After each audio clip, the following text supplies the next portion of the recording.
Jawahar Nagar dumping యార్డ్ను MP Etela Rajender పరిశీలించారు. ఒకప్పుడు జనాలు లేనప్పుడు డంపింగ్ యార్డ్ జవహర్ నగర్లో ఏర్పాటు చేశారని, అప్పుడు 300 టన్నుల చెత్త వేస్తే ఇప్పుడు అది 10,000 మెట్రిక్ టన్నులకు చేరుకుందన్నారు ఈటెల. ఈ డంపింగ్ యార్డ్ వల్ల దమ్మాయిగూడ, జవహర్, నారపల్లి, గట్కేసర్ ప్రజలు ఇబ్బందులు పడుతున్నారని తెలిపారు.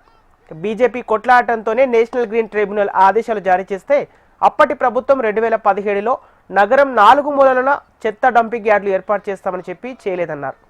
ఇక్కడ నివసించే లక్షలాది మంది పేద ప్రజలు వారు కష్టపడి సంపాదించే ప్రతి పైసా ఆసుపత్రి కోసం ఖర్చు పెట్టాల్సిన దుస్థితి నెలకొందన్నారు. ఇవేవి పట్టించుకోకుండా పేద ప్రజల జీవితాలతో ప్రభుత్వం చెలగాటమాడుతుందన్నారు.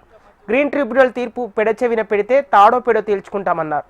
పార్లమెంటు సమావేశాల తర్వాత ఇక్కడి ప్రజలతో ఉద్యమం మొదలు పెడతామని ఎంపీ ఈటెల రాజేందర్ ప్రకటించారు.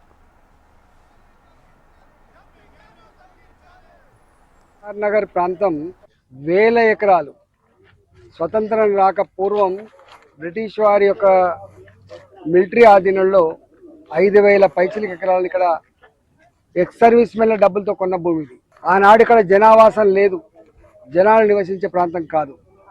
కానీ ఆనాడు డంపింగ్ యార్డ్ పేరిట మొదలుపెట్టి 50 లారీలు 100 లారీలుగా మొదలుపెట్టి ఇవాళ 10,000 మెట్రిక్ టన్నుల చెత్తని జవహర్ నగర్లో వేస్తూ ఉన్నారు. ఆనాడు జనాలు లేరు, కానీ వాళ్ళు లక్షల మంది నాగారం, దమ్మాయిగూడ, అదేవిధంగా జవహర్ నగర్ చుట్టుపక్కల గ్రామాలతో కలిపితే ఒక 10 లక్షల జనాభా ఉంటుంది ఇక్కడ.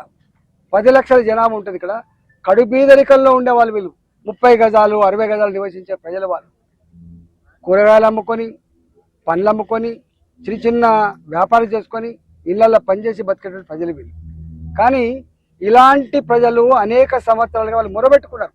అయ్యా మేము చచ్చిపోతా ఉన్నాం, ఈ వాసన భరించలేకపోతున్నాం, అక్కడ నుంచి వచ్చే పురుగులు పారినప్పుడు మొత్తం దద్దులు లేస్తూ ఉన్నాయి, మేము ఆ పైసో ఈ పైసో కూడబెట్టుకుంటే దవకాళ్ళ పాలవుతున్నాయి, మా పిల్లలు చచ్చిపోతూ ఉన్నారు, మా పిల్లలకు పిల్లలు కావట్లేదు అని చెప్పి వాళ్ళు మొరబెట్టుకున్నారు.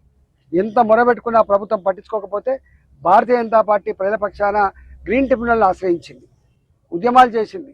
2017లో ఆనాటి గ్రీన్ ట్రిబ్యునల్ ఇది శ్రేయస్కరం కాదు, జనావాసాల మధ్య ఇంత పెద్ద ఎత్తున చెత్త నిల్వ ఉంచడానికి ఆస్కారం లేదని చెప్పి తీర్పిచ్చింది, షిఫ్ట్ చేయమని చెప్పింది. కానీ నిమ్మకు ఎత్తినట్టుగా వివరించింది.